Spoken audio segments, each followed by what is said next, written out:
सर्वांना सप्रेम नमस्कार। सहकार मैत्री या आपल्या यूट्यूब चॅनलमध्ये मी ॲडव्होकेट महेंद्र खरात आपलं सहर्ष स्वागत करीत आहे। यापूर्वीच्या व्हिडिओमध्ये आपण लेखापरीक्षण अहवालाची रचना कशी असते आणि त्यामध्ये भाग अ, ब आणि क याबद्दल चर्चा केलेली आहे। या व्हिडिओमध्ये आपण स्पेसिफिक रिपोर्ट की ज्याला विनिर्दिष्ट अहवाल म्हणतो की असे कोणते मुद्दे आहेत की त्यावर वैधानिक लेखापरीक्षकाला FIR दाखल करावी लागते। त्या स्पेसिफिक रिपोर्टमध्ये जे मुद्दे असतात त्या संबंधी आपण बोलणार आहोत।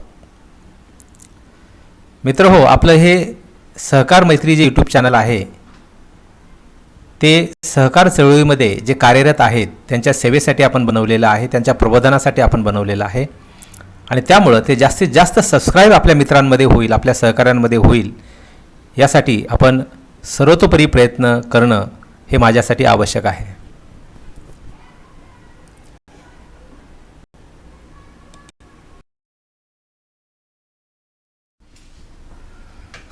विनिर्दिष्ट अहवाल ज्याला आपण स्पेसिफिक रिपोर्ट म्हणतो, म्हणजे सर्वात प्रथम आपण संस्थेला आपला मूळ लेखापरीक्षण अहवाल सादर केलेला आहे।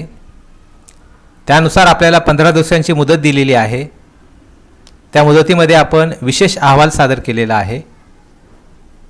आता विशेष अहवालामध्ये काही मुद्दे हे ॲडमिनिस्ट्रेटिव्ह स्वरूपाचे आहेत, म्हणजेच निबंधकांच्या दृष्टिकोनातून प्रशासकीय मुद्दे आहेत, तर त्यातले काही मुद्दे हे स्पेसिफिक रिपोर्ट संबंधी आहेत आणि त्यामुळं विशेष अहवालातलेच काही मुद्दे आपण स्पेसिफिक रिपोर्टमध्ये घेत असतो। विनिर्दिष्ट अहवाल याचा सोपा अर्थ आहे की अशा काही अपराध घडलेले आहेत की त्या अपराधांच्या बाबतीमध्ये आपल्याला फर्स्ट इन्फॉर्मेशन रिपोर्ट ज्याला आपण म्हणतो FIR ही दाखल करणं आवश्यक आहे। आता ज्यावेळेस आपण एखाद्या गोष्टीला स्पेसिफिक रिपोर्ट म्हणतो, याचा पहिला अर्थ असा आहे की संस्थेमध्ये काहीतरी गैरव्यवहार झालेला आहे। आता गैरव्यवहार म्हणजे काय याची आपण पुढे उदाहरणं याच व्हिडिओमध्ये दिलेली आहेत। काहीतरी गैरव्यवहार झालेला आहे आणि तो गैरव्यवहार आपण वैधानिक लेखापरीक्षक म्हणून सिद्ध करू शकतो आणि मग आपण तो गैरव्यवहार जर सिद्ध केला तर तो अफरातफर किंवा फ्रॉड होणार आहे आणि मग अफरातफर त्यामध्ये असेल, उदाहरणार्थ त्यामध्ये सगळ्यात महत्त्वाचं मेंटल एलिमेंट की हेतुपूर्वक असलं पाहिजे, इंटेन्शनली असलं पाहिजे, जाणीवपूर्वक असलं पाहिजे, त्याला आपण विलफुली असलं पाहिजे, त्यामध्ये फसवणूक असली पाहिजे किंवा पदाचा गैरवापर केलेला असला पाहिजे, विश्वासघात त्याला आपण ब्रीच ऑफ ट्रस्ट म्हणतो, जे 405 मध्ये आपल्या IPC मध्ये येतं, किंवा फसवणूक असेल तर IPC प्रमाणे 420 प्रमाणे तो गुन्हा होतो आणि इलिगल ज्याला आपण म्हणतो की अप्रामाणिकपणे किंवा मनमानी पद्धतीने त्याने ती अफरातफर केलेली असावी। आता अफरातफर जी आहे ती दोन स्वरूपामध्ये असू शकते। एक तर रोखीच्या स्वरूपामध्ये, उदाहरणार्थ एखादी जमा पावती करायची आहे ती केलेली नाही आहे, किंवा रक्कम एखाद्याला दिलेली आहे त्या संबंधित काय असेल, म्हणजे रोखीच्या स्वरूपामध्ये पहिला अपराध होऊ शकतो आणि दुसरा अपराध जो आहे तो मालमत्तेच्या संबंधी होऊ शकतो। आता मुद्दा म्हणून आपण या व्हिडिओमध्ये रोखीच्या स्वरूपामध्ये कोणते असे अपराध होऊ शकतात आणि मालमत्ताविषयक कोणते अपराध होऊ शकतात याची काही उदाहरणं आपल्याला मी यामध्ये दिलेली आहेत। उदाहरणार्थ की ज्याला आपण अनामत म्हणतो, हा अनामत प्रकार बऱ्याच संस्थांमध्ये आपल्याला दिसतो। संस्थेचे पदाधिकारी असतात किंवा व्यवस्थापक असतात, यांनी अनामत म्हणून एखादी गोष्ट आणण्यासाठी किंवा कुठल्या तरी कारणाला कुठल्या तरी खात्याला खर्च करण्यासाठी ती रक्कम घेतलेली आहे। उदाहरणार्थ छपाईसाठी काही रक्कम घेतलेली असते किंवा इतर गोष्टींसाठी संस्थेकडून त्या पैशाची मागणी केली जाते आणि मग अशा पद्धतीने त्याचा कुठलाही हिशोब दिला जात नाही किंवा अनामत ही मागितली जाते, त्याचं कारणही दिलं जात नाही आणि ती रक्कम वेळेत संस्थेमध्ये परत केली जात नाही आणि मग बरेच दिवस ती रक्कम ही ताळेबंदामध्ये अनामत येणे म्हणून शिल्लक राहते। रोजकीर्द ज्याला आपण म्हणतो डे बुकामध्ये बऱ्याचदा शिल्का ह्या नोंदल्या जात नाहीत, त्या कच्च्या नोंद असतात. रोख शिल्लक किती आहे याचं जस्टिफिकेशन हे संबंधित अधिकाऱ्याला संस्थेच्या करता येत नाही आणि त्यामुळे रोख शिल्केमध्ये सुद्धा मोठ्या रकमा हातावर ठेवणं हा प्रकार त्यामध्ये आपल्याला दिसतो.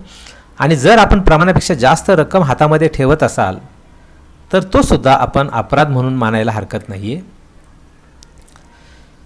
त्यानंतर रोख रकमा स्वीकारलेला आहे. आता हे जनरल मुद्दा आहे की साधारण रोख रकमा आपण स्वीकारतो, उदाहरणार्थ MSCBचं बिल भरणा केंद्र आहे, रोख रक्कम आपण स्वीकारलेली आहे आणि त्या बिलावर कॅश रिसिव्ड म्हणून शिक्का मारून कॅशियरनं दिलेला आहे, पण प्रत्यक्ष व्यवहारामध्ये ती रक्कम घेतली गेलेली नाही आहे, मात्र ज्यानं ती रक्कम भरली त्याच्या बिलावर कॅश रिसिव्ड असा शिक्का मारलेला आहे. तात्पर्य असं की रोख रकमा आपण स्वीकारल्या, मात्र त्याची नोंद आपल्या डे बुकामध्ये किंवा रोजकीर्दमध्ये, की ज्याला आपण कॅशबुक म्हणतो, त्या रोजकीर्दमध्ये आपण केलेली नाही आहे. जी रक्कम संस्थेकडे आलेलीच नाही आहे अशी एखादी रक्कम आपण दाखवतो किंवा जादा रक्कम रोख नावे दाखवणे हा सुद्धा प्रकार त्यामध्ये असतो, की रक्कम ती कुठल्या तरी कारणासाठी, परंतु ती रक्कम जी रोख शिल्लक आहे ती आपण तशा पद्धतीने जादा दाखवतो. प्रत्यक्ष व्यवहारामध्ये ती रोख शिल्लक आपल्याकडे नसते. किंवा एखादं उत्पन्न हिशोबात न घेणे. आता बऱ्याचदा आपल्याकडं पतसंस्था हे इतर राष्ट्रीयकृत बँकांच्या बरोबर काम करतात. उदाहरणार्थ त्यांची एखादी योजना असेल राष्ट्रीयकृत बँकांची, की समजा स्टेट बँक ऑफ इंडिया आहे, तर त्यांचे व्यवहार हे आपल्या पतसंस्था आपण करू शकतो. आपल्या पोटनियमामध्ये ती तरतूद आहे की राष्ट्रीयकृत बँकांशी कोलॅबोरेशन करून आपण व्यवसाय करू शकतो. आता समजा RTGS नावाचा प्रकार आहे की त्यामध्ये आपण RTGS करण्यासाठी लोकांची रक्कम घेतलेली आहे, त्याचं कमिशन ठरलेलं असतं. मग ते 10 रुपये असेल, 20 रुपये असेल. मग एका RTGS मागे आणि रकमेमागे जे कमिशन, असं समजूयात आपण की 10,000 मागं आपलं 10 रुपये कमिशन आहे, तर ते कमिशन हे संस्थेच्या उत्पन्नामध्ये घेतलं जात नाही. RTGS केलं जातं, मात्र ते कमिशन घेतलं जात नाही. अशा पद्धतीने उत्पन्नाचे अनेक मार्ग असतात आणि ते आपल्या रोजच्या व्यवहारामध्ये किंवा हिशोबामध्ये घेतले जात नाही, तर त्याला आपण रोख स्वरूपातील अपराध म्हणू शकतो. आता मालमत्ता विषयक अपराधामध्ये पहिला मुद्दा त्यामध्ये आहे की ठेवीदारांच्या ज्या पावत्या असतात त्या ठेवीदारांना परत केल्या जात नाहीत. त्यांना सांगितलं जातं की आज कामाचा लोड आहे किंवा नंतर घेऊन जा, किंवा ठेवीच्या पावत्या बऱ्याचदा संस्थेकडे असतात आणि मग ज्यावेळेस त्या ठेवीदाराचं दुर्लक्ष होतं, तो ठेवीदार आपल्याकडं येत नाही, अशावेळी आपण काय करतो, तर आपण म्हणजे सेवक काय करतात की ती ठेवीची जी पावती आहे त्या ठेवीच्या पावतीच्या तारणावर कर्ज घेतात. हा बऱ्याच ठिकाणी आढळलेला प्रकार आहे, जो गंभीर स्वरूपाचा आहे, की मुदत ठेवीची पावती ठेवीदाराला दिलेली नाही आहे आणि ठेवीदारानं मोठ्या विश्वासानं, त्यालाही वेळ नाही आहे किंवा त्याचा संस्थेवर विश्वास आहे आणि त्याचा गैरफायदा घेऊन विश्वासघात ज्याला आपण म्हणतो तसा प्रकार. तर ठेव तारण कर्ज हे एखाद्या सेवकानं त्या सॉफ्टवेअरमध्ये तशा पद्धतीने एंट्रीज करून किंवा नोंदी करून ते रकमा घेतलेल्या आहेत.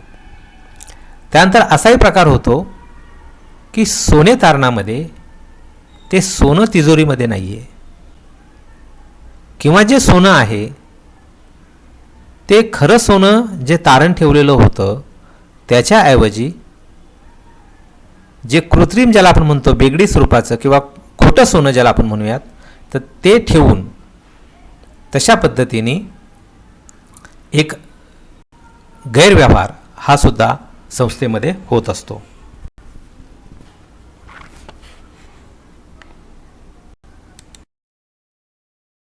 मालमत्ता विषयक गैरव्यवहारामध्ये आपण पाहिलं की ठेवीच्या बाबतीमध्ये किंवा सोने तारणाच्या बाबतीमध्ये तशाच पद्धतीनं संस्थेचं वाहन आहे स्वतःचं आणि ते वैयक्तिक वापरासाठी वेगळ्या ठिकाणी नेलं जातं आणि तो सुद्धा एक गैरप्रकार किंवा गैरवापर असं आपण म्हणू शकतो. यासाठी आपण लॉगबुक मागतो, लॉगबुक आपल्याला दिलं जात नाही.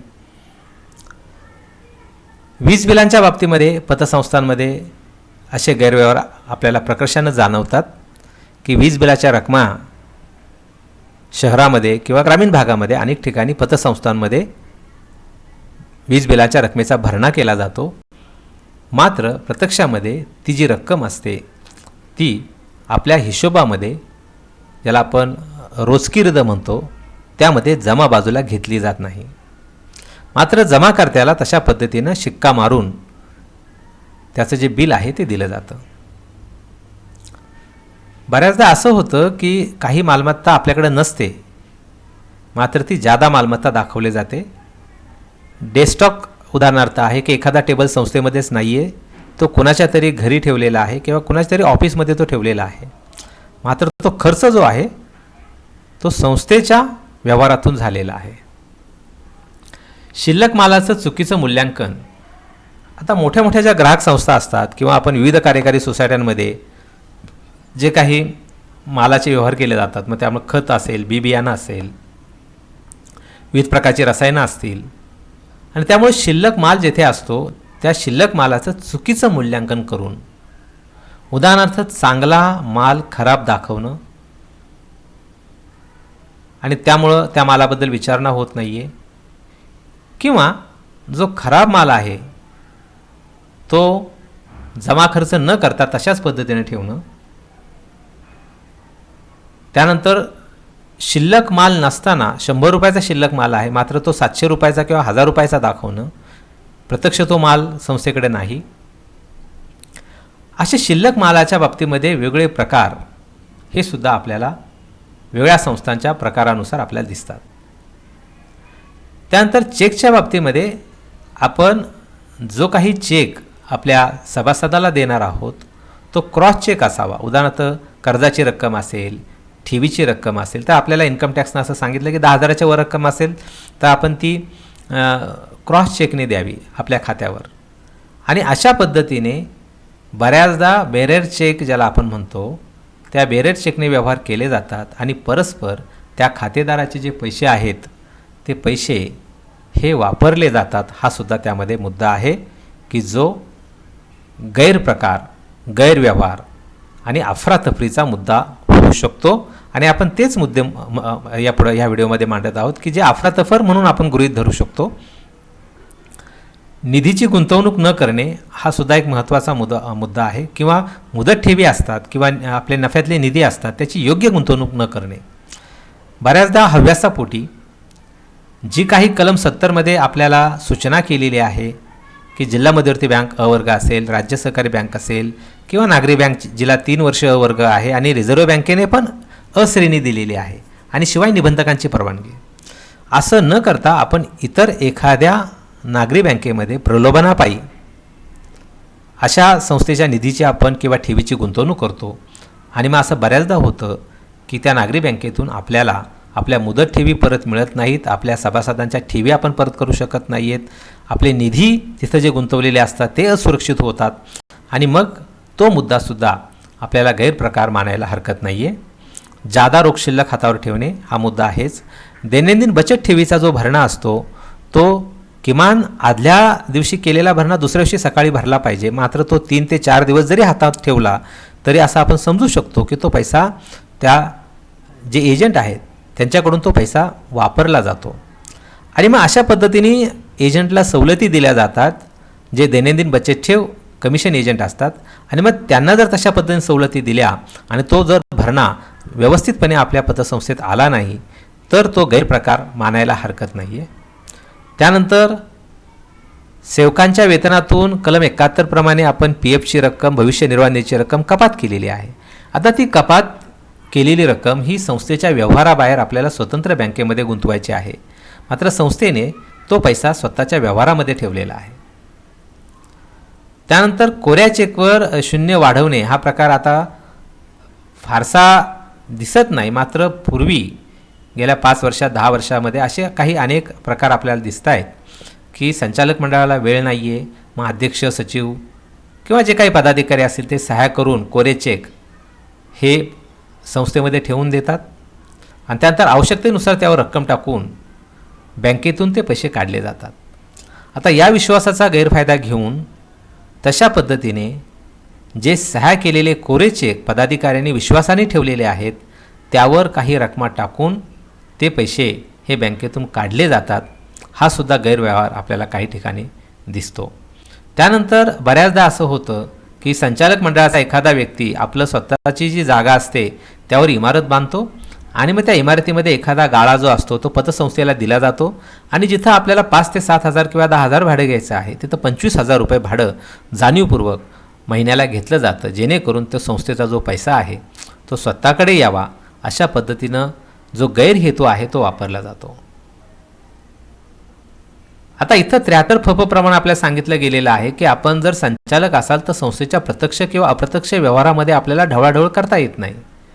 मात्र तरीही एक हव्यासापोटी अशा पद्धतीने आपली स्वतःची जागा, स्वतःची इमारत ही संस्थेला भाड्याने दिली जाते आणि वाजवी भाडे घेतलं तर हरकत नाही आहे. मात्र प्रमाणापेक्षा जास्त भाडं हे संस्थेकडून वसूल केलं जातं आणि ते पैसे हे संस्थेचे जे पैसे जादा आहेत ते स्वतःसाठी वापरले जातात. बऱ्याचदा असंही आपल्याला दिसतं की एखादी इमारत किंवा शाखेसाठी इमारत संस्था खरेदी करते. आता त्या इमारतीची किंमत उदाहरण घ्या की 25 लाख रुपये आहे त्या बाजारभावाप्रमाणे, ती जाणीवपूर्वक जास्त दाखवली जाते. उदाहरणार्थ 25 लाखाची किंमत ही 60 लाख रुपये दाखवली आणि अशा पद्धतीने राजरोस आपल्याकडं आपण खरेदी खत करतो, त्याबद्दल त्याची नोंदणी करतो आपण सब रजिस्ट्रार कार्यालयाकडे आणि आपण एक असा मार्ग शोधतो, राजमार्ग, की जो एक अफरातफरीचा किंवा गैरप्रकाराचा मार्ग असतो आणि त्याला आपल्याला मग अफरातफर या सदरामध्ये घ्यावं लागतं. कारण मात्र हे सिद्ध करत असताना जर आपण लेखापरीक्षक असाल तर खरोखर ती जागा 25 लाखाची आहे का आणि 60 लाख रुपये खरेदी केलेली आहे ती अयोग्य आहे का याचे पुरावे आपल्याला गोळा करावे लागतील. मग त्यावेळेचा बाजारभाव काय आहे, इमारतीचा भाव काय आहे, हे सगळं आपल्याला शास्त्रोक्त पद्धतीने जावं लागेल. कारण ही काही सोपी गोष्ट नाही की आपण आता अशा पद्धतीने एखाद्यावर FIR करायला निघालेला आहात. त्यामुळं या मुद्द्यांची योग्य खातरजमा आपण केली पाहिजे. नैसर्गिक न्यायाप्रमाणे आपण त्यांची सुनावणी घेणं, जाबजबाब घेणं हे सुद्धा त्यामध्ये केलं पाहिजे. बऱ्याचदा असं होतं की ज्या गुंतवणुकी केल्या जातात त्या चुकीच्या सिक्युरिटीजमध्ये केल्या जातात आणि त्यामुळं आपले पैसे तिथं मिळत नाहीत, आपल्याला व्याज डिव्हिडंड वेळेवर मिळत नाही. हा सुद्धा त्यामध्ये आपल्याला एक प्रकार दिसतो की निबंधकांची परवानगी न घेता चुकीच्या ठिकाणी आपण गुंतवणुकी करतो. त्यानंतर बऱ्याचदा असं होतं आहे की एखादं कर्ज प्रकरण त्याची मुदत वाढवणं, समजा 2 वर्षाची मुदत आहे आणि 31/20ला संपूर्ण कर्जफेड करायची होती आणि मग तो व्यक्ती म्हणतो की मला थोडी सवलत द्या आणि मग त्याच कर्ज प्रकरणावर 31/20च्या ऐवजी तिथं कुठेतरी व्हाईटनर लावून आपण 21 करतो आणि असं परस्पर कर्जफेडीची मुदत वाढवली जाते. ही सुद्धा काही प्रकरणं आहेत. बऱ्याचदा एखादं मॉर्गेज केलेलं असतं, त्याची मुदत असते 5 वर्ष आणि मग ते कर्ज फेडल्यानंतर परत त्याच मॉर्गेजवर आपण दुसरं कर्ज मंजूर करतो. मात्र परत आपण तशा पद्धतीनं स्टॅम्प ड्युटी भरत नाही आणि मग असा जर प्रकार आढळला तर तो गैरप्रकार या सदरामध्ये जातो आणि तो आपल्या स्पेसिफिक रिपोर्टमध्ये किंवा विनिर्दिष्ट अहवालामध्ये आपल्याला घ्यावा लागतो.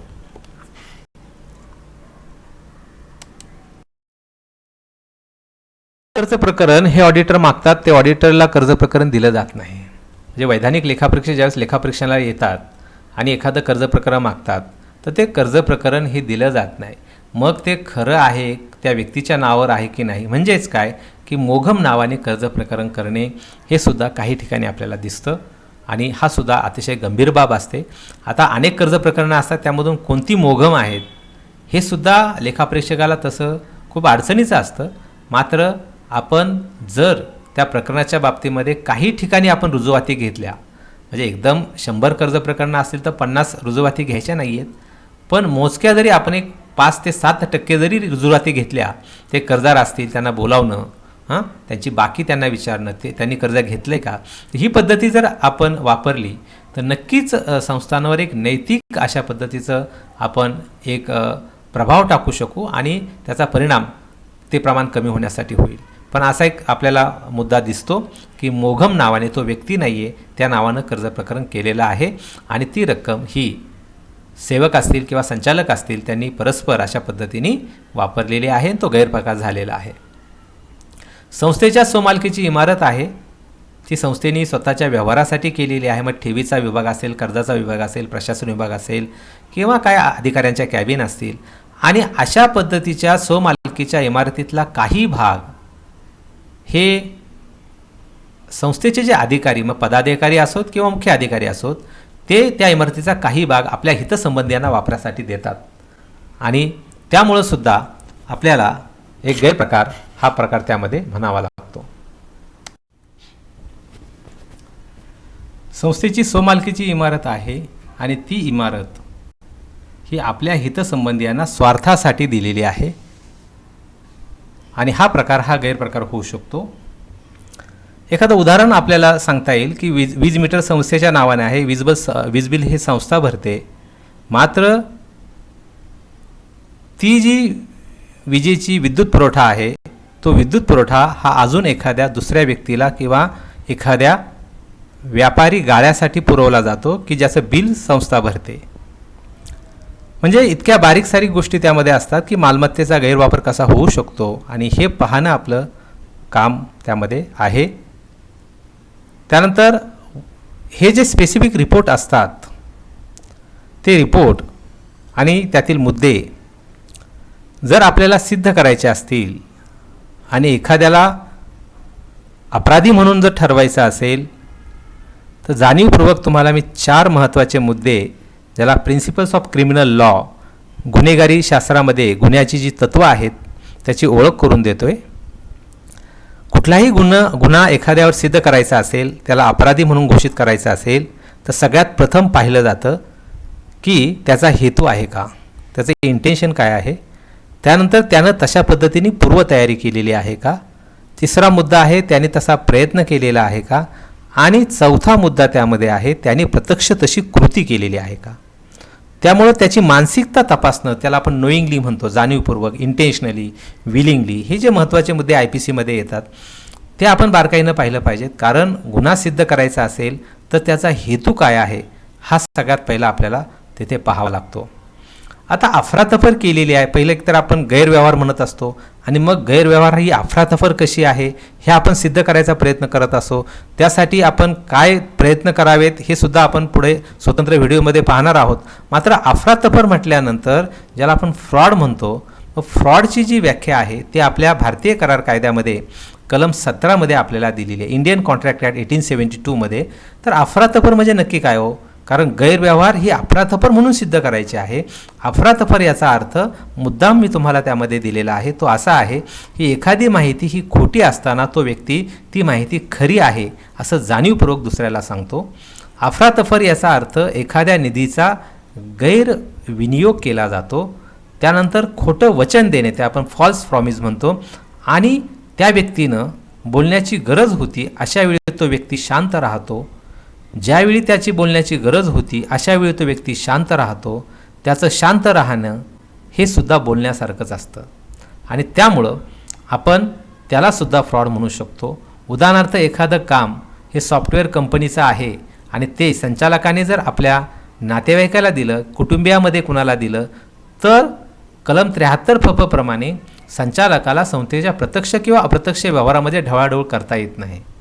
म्हणजे इथं बाकीच्या संचालक मंडळानं तो ठराव होत असताना मग 2 लाखाचा असेल, 3 लाखाचा असेल, संचालकाने तिथं हरकत घेतली पाहिजे की तुमच्या कुटुंबियाच्या लोकांना हे सॉफ्टवेअरचं काम देता येणार नाही.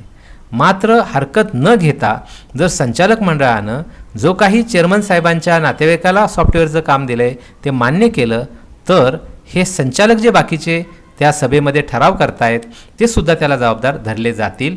कारण त्यांनी बोलण्याची गरज होती, त्यांना ती गोष्ट माहिती होती तरी ते बोललेले नाही आहेत. मग असं न बोलणंसुद्धा हे ती गोष्ट बोलण्यासारखंच आहे आणि त्यामुळे त्यालासुद्धा आपण अफरातफर यामध्ये घेतलेला आहे.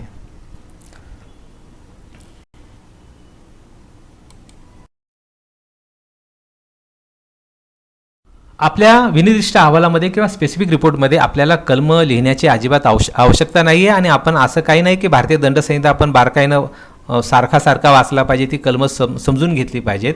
मात्र आपण परिस्थिती तशी मांडा.